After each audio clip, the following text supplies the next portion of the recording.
Привет, друзья! Сегодня у меня в обзоре долгожданная новинка – умные часы Amazfit GTR 3.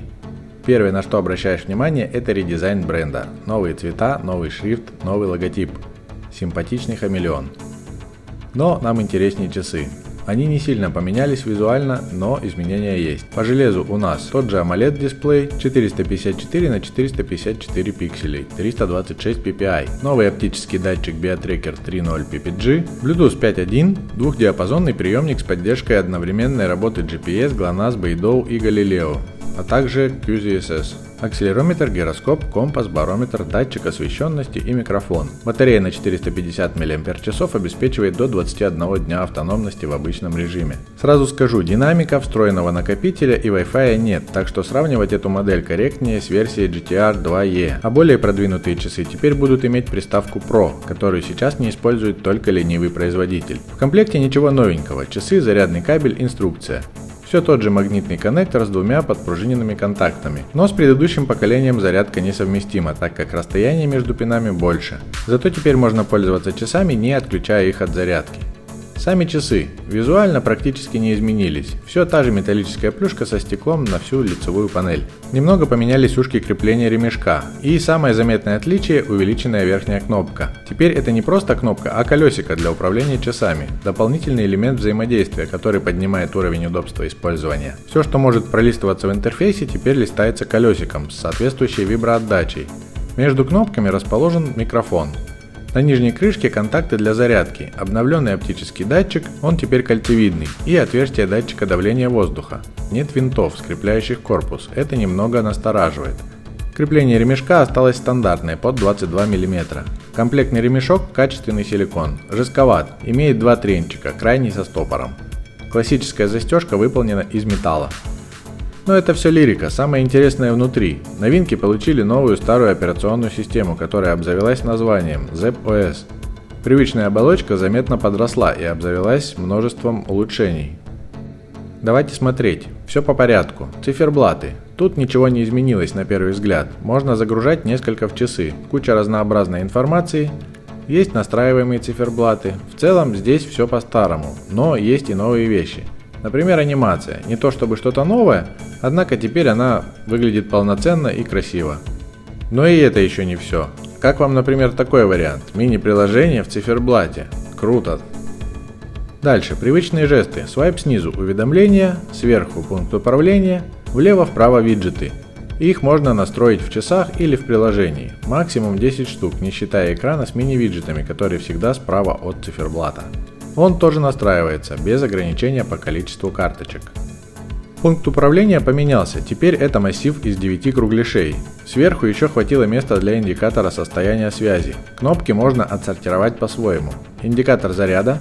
Можно включить режим энергосбережения. Выключается он долгим нажатием любой кнопки. Дата. Открывает календарь. Да, в часах есть календарь, рассмотрим его позже. Фонарик. Белый круг на максимальной яркости. Включение постоянной работы дисплея на некоторое время. Режим театра. Будет установлена яркость на минимум, отключены АОТ, активация по поднятию и включение дисплея при уведомлениях. Яркость. Вручную или автоматический режим, который здесь адаптивный, то есть можно подстраивать как вам комфортнее. Не беспокоить, здесь просто тумблер. Поиск телефона и настройки. Почти все настройки часов продублированы в приложении Zepp, но есть и различия. Давайте по порядку. Циферблат и время. Здесь не только выбор циферблата, но также выбор формата времени и формата даты, который влияет на отображение даты в некоторых циферблатах. Дисплей. Здесь яркость, время работы, Always On. Можно выбрать один из нескольких предложенных вариантов или просто в стиле основного циферблата. И режим работы, автоматический или по расписанию. Активация по поднятию руки, здесь чувствительность и режим работы, также автомат, расписание или выключено. Тема оформления главного меню, новая штука, на момент обзора можно выбрать одну из трех тем. Эта настройка есть только в часах. И настройка автоматического включения экрана при уведомлениях. Дальше вибрация, здесь два тумблера для вибро, уведомления и колесико. Вибромотор линейный, сила вибрации не настраивается. В приложении также можно настроить свои рисунки вибраций на разные события. Тренировки, автоопределение, выбор из 8 доступных видов активности. Уведомление о начале. Если выключено, то тренировка будет запускаться молча. И настройка чувствительности. Также здесь новая важная настройка – точность GPS. Есть 3 пресета и пользовательский вариант. Можно выбрать комбинацию систем позиционирования и приоритет поиска спутников – точность или скорость. Также есть настройка уведомления о необходимости обновить AGPS. Оно будет напоминать только перед запуском тренировки. Далее, настройки использования. Это довольно большое подменю. Здесь настройка режима «Не беспокоить». По традиции можно выбрать расписание или автоматический режим. Блокировка браслета. Пин-код из 6 цифр. Часы будут блокироваться после снятия с руки. К сожалению, разработчики так и не додумались блокировать часы, когда пользователь уснул, поэтому конфиденциальность получается неполная. Быстрый доступ по кнопкам. Долгое нажатие верхней и простое нажатие нижней кнопки. Для выбора доступны все пункты меню. Список приложений. Сортировка основного меню. Центр управления – это сортировка кнопок в верхней шторке. Приложение быстрого доступа – это виджеты по свайпам вправо-влево. Голосовые команды – настройка голосового управления офлайн. Выбираем, когда часы слушают голосовые команды, а также язык. Русского нет, есть подсказки по командам. И последнее – направление ношения. Это не выбор руки, а ориентация дисплея. Кнопки справа или кнопки слева. Ну и последний пункт настроек, самый неинтересный. Система. Перезагрузка, выключение, сброс и информация.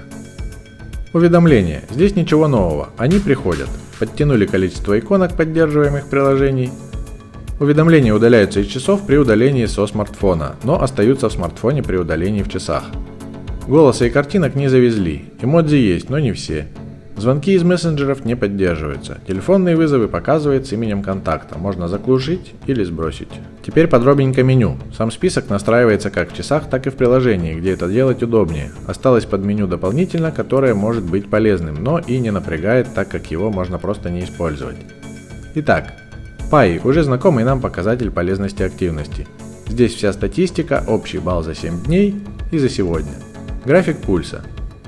И в самом низу 2 важных и полезных нововведения ZepOS, которые есть практически везде. Посмотреть в приложении, после нажатия, если открыть приложение Zep на смартфоне, то оно откроет соответствующие данные. Прямо удобно и даже круто. Второе не менее круто и удобно – это настройки для вот этого конкретного показателя. То, что раньше можно было настроить только в приложении, теперь настраивается непосредственно в часах, причем там, где это логично.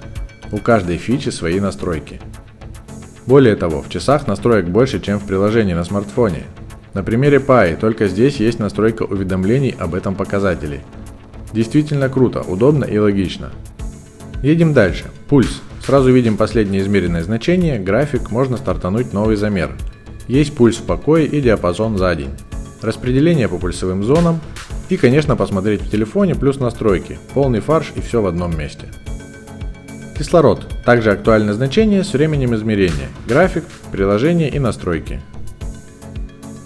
Теперь доступен автоматический мониторинг SPO2, а также уведомления о низком уровне, на выбор 90% и ниже. Стресс. То же самое. Данные, графики, ручной замер, настройки. Здесь мониторинг стресса и уведомления при высоком уровне. Следующее. Интересная фича. Измерение одним касанием. Это замер всех показателей за один раз. Садимся поудобнее. Часы плотненько. Измерение длится 45 секунд. По окончании часы уведомят вибрацией. Видим наши данные. Пульс, стресс, кислород и до кучи частота вдохов. Полезно, удобно, прикольно. Далее тренировки. Пока подождут. Активность. Это дневная статистика. Здесь шаги, время жиросжигания, разминки, калории и все, что связано с повседневной активностью. По этапу на каждую иконку всплывает подсказка, например, вот расход в состоянии покоя. Я бы сам не понял, что это такое. И, конечно, настройки. Напоминания, уведомления и настройка целей. Сон. Наконец-то вся информация с графиком доступна сразу в часах, настройки тоже присутствуют. Погода. Здесь теперь еще больше всевозможной информации. График температуры за день, с ветром и погодными условиями. Влажность, подробненько по качеству воздуха и, конечно, прогноз на 5 дней. Что еще можно пожелать от погоды? Правильно, города. По тапу на название локации мы попадаем в список городов, который настраивается в приложении на смартфоне. Помимо автоматической локации можно добавить еще до 5 городов мира, после чего просматривать информацию уже в часах. Круто, удобно и прям по-взрослому. Музыка. Пульт от смартфона не претерпел изменений. Есть информация о треке и исполнителе, прогресс и кнопки. Традиционно разработчики Huami не нашли места для расположения кнопок громкости на общем экране. Затолкали это дело в отдельное подменю, чем меня в очередной раз выбесили. Далее, будильники. Что может быть скучнее? Но здесь нас ждет сюрприз. Возрадуйтесь же, адепты умного будильника, их есть у меня. Принцип такой. Основываясь на фазах сна, часы могут разбудить вас в самое подходящее для этого время. Но не раньше, чем за полчаса и, главное, не позднее установленного будильника. Уже предчувствую бурление на форумах о точности и полезности этой фичи. К слову, у меня не сработало. Продолжаем тестирование. Еще одна мега полезная штука – календарь. Да, друзья, прям календарь. И да, синхронизация с системным календарем смартфона присутствует. Это прям большой шаг во взрослую жизнь. Конечно, можно добавить и свои отдельные события через приложение. По синхронизации есть один нюанс. Синхронизируются события только на месяц вперед. Но даже такая реализация уже радует по сравнению с тем, что было, потому что не было ничего. Ладно, дальше. Солнце и Луна. Здесь время восхода и заката Солнца. Можно включить уведомления за 15 минут до. Тоже для Луны, только без уведомлений, зато показывает фазу Луны. И еще один экран, приливы и отливы, тоже полезная инфа. Более того, для всех 3 пунктов можно посмотреть прогноз на 10 дней.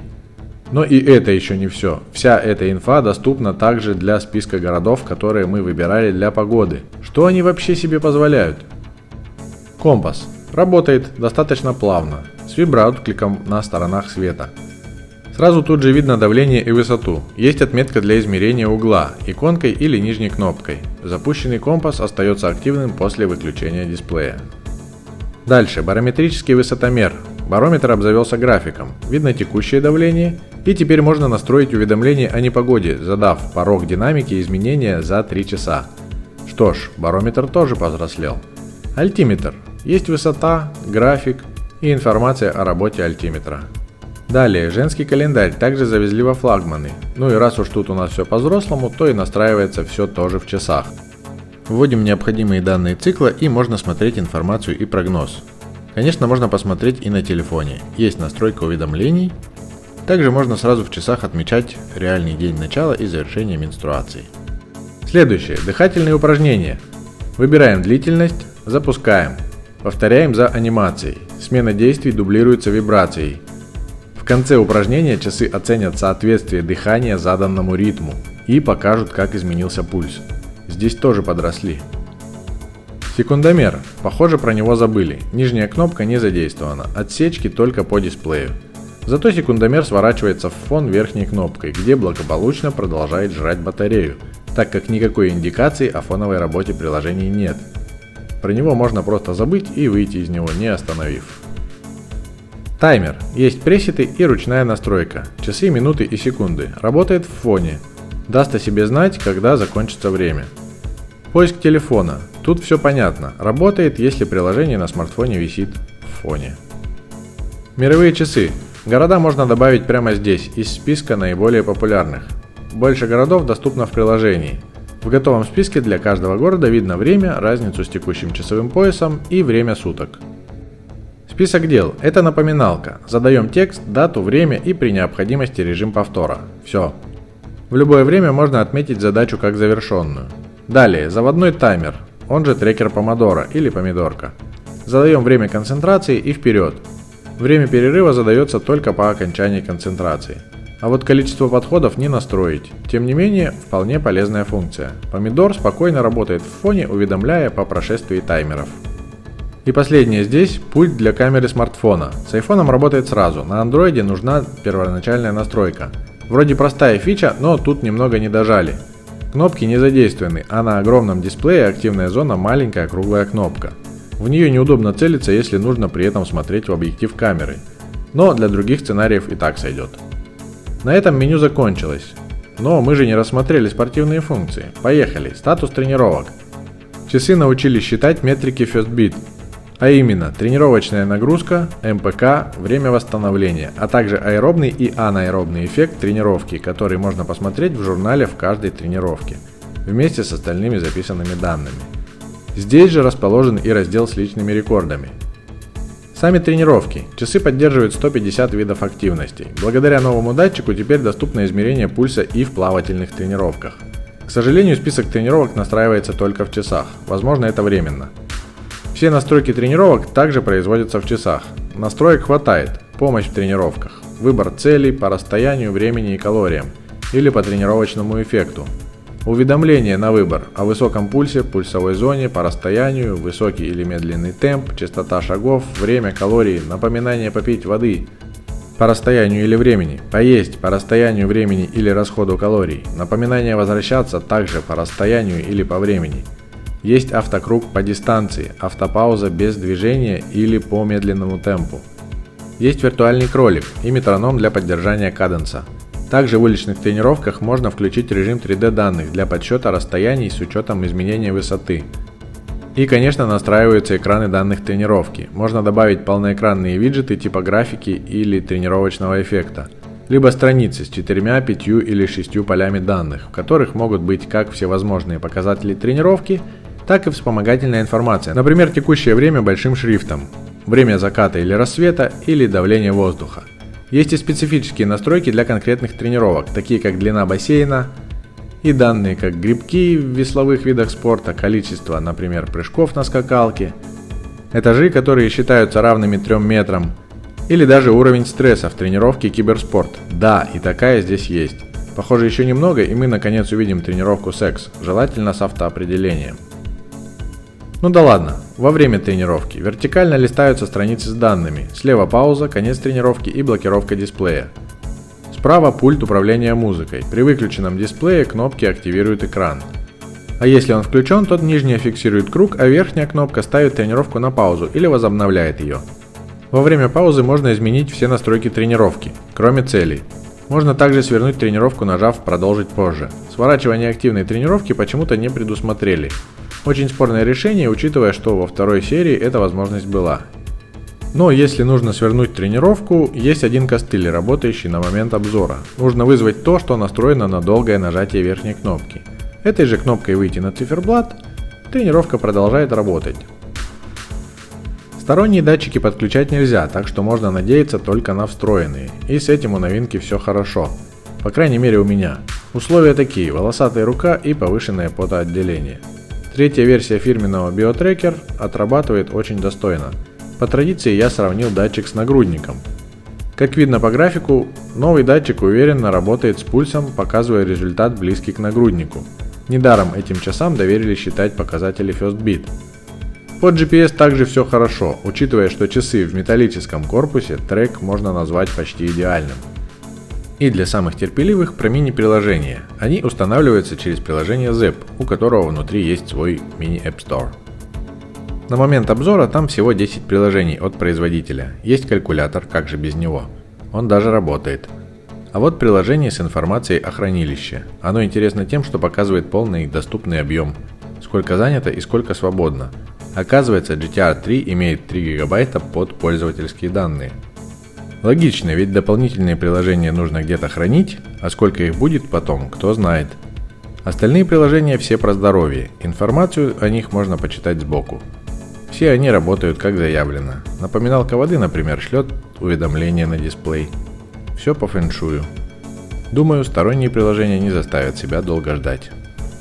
По автономности она действительно радует. На полном фарше, то есть при включенных всех мониторингах с максимальной частотой, автотренировками, высокой чувствительностью всего, где это настраивается, уведомлениях и прочих безделушках, которые мы видели в обзоре, без Always On часы съели 12% за сутки, а я их при этом еще и гонял для видео. Очень даже хорошо, я считаю. На этом и заканчиваем. Мои выводы такие: линейка GT в третьей своей инкарнации не просто подросла, а реально повзрослела. Благодаря обновленному железу и даже в большей степени Zepp OS, которая выросла из прошивки в систему. Лично для меня новые GTR 3 теперь уже почти способны заменить тандем из GTR 2 на постоянку плюс T-Rex Pro для спорта. Не хватает только динамика и накопителя, которые ждем в Pro версии. Стоят ли часы своих денег? Стоят. Стоит ли обновляться? Если бюджет позволяет, однозначно да. Я даже ссылку в описании оставлю. Есть ли конкуренты по совокупности функциональности, удобства, автономности и цены? Сомневаюсь. Расскажите мне в комментарии про таких. Те же Xiaomi Watch Color 2 из моего предыдущего обзора, которые вышли совсем недавно, при сопоставимой цене, даже с наличием динамика и накопителя, просто курят в сторонке, завистливо поблескивая красивым безелем. Для меня самый главный минус GTR 3 – это дизайн, слишком мыльно и без изюминки. Зато универсально. Ну и самый главный вопрос. Amazfit GTR 3 – это смарт-часы или так называемый фитнес-браслет в формате часов? Лично я и первые GTR называю смарт-часами, хоть и не самыми умными. А ваше мнение буду рад почитать в комментариях. Не забудьте поставить лайк, если мой обзор был полезен, и подписывайтесь, впереди много интересного. Все, будьте здоровы, пока.